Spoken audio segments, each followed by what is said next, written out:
Il existe généralement deux situations où un pilote se retrouve dans des conditions de vol nordo, soit sans radio. Dans un premier cas, le vol est entrepris avec une radio à communication bidirectionnelle qui fonctionne, mais en route vers un aérodrome à espace contrôlé ou non contrôlé, cette radio tombe en panne. Cet aéronef fonctionne maintenant sans radio, ou nordo, bien que cela ne fût pas l'intention initiale du pilote. Dans le second cas, l'aéronef n'est pas doté d'une radio à communication bidirectionnelle. Le pilote a l'intention de commencer et de terminer son vol en se conformant à la réglementation nordo. Cette vidéo porte sur le deuxième scénario. Quoi qu'il en soit, les mêmes règlements et procédures s'appliquent lorsqu'un pilote subit une perte de communication en route. Un vol nordo s'entreprend comme tout autre vol en consultant la météo et les NOTAM lorsque disponible. Il est peu probable que l'aérodrome de destination fera l'objet d'une couverture METAR ou TAF, mais consultez tout de même les conditions et prévisions météorologiques locales afin de bien vous familiariser avec les conditions à venir. Obtenez l'altitude de l'aérodrome de destination avant de partir. Cette information se trouve dans le supplément de vol. Sinon, consultez votre carte aéronautique de navigation VFR et notez le chiffre de la plus haute altitude du terrain à proximité. En route, vous ne pourrez pas obtenir le réglage altimétrique pour l'aérodrome de destination. Par contre, en consultant d'autres sources situées dans le même secteur, vous saurez si vous vous dirigez vers un secteur de basse ou de haute pression. Si la pression est plus basse, votre altimètre indiquera plus haut.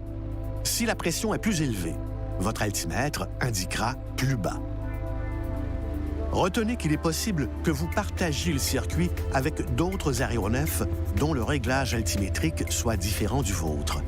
À cet effet, soyez à l'affût d'autres aéronefs présents dans le circuit à des altitudes supérieures ou inférieures à la vôtre.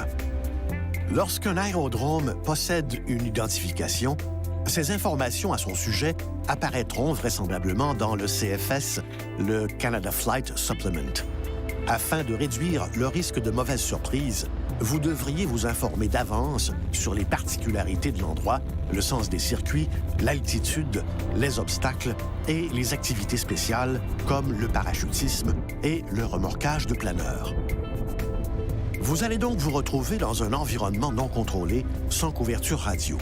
C'est pourquoi vous devriez vous familiariser avec la réglementation sur les priorités de passage s'appliquant aux conditions de vol nordo. On y voit que les aéronefs motorisés doivent céder le passage aux planeurs et aux ballons, ainsi qu'aux aéronefs qui remorquent quelque chose ou qui transportent une charge à l'élingue. Lorsque deux aéronefs convergent, chacun doit changer de cap vers la droite. Ne dépassez jamais un autre aéronef dans le circuit. Mais si vous le deviez, faites-le de manière à le dépasser sur la droite. Conservez une distance suffisante pour éviter tout risque d'abordage. Ne manœuvrez jamais à l'intérieur de la trajectoire d'un autre aéronef lorsque vous êtes dans le voisinage d'un aérodrome. Quand deux avions s'approchent de la même piste, l'aéronef se trouvant à l'altitude inférieure a priorité.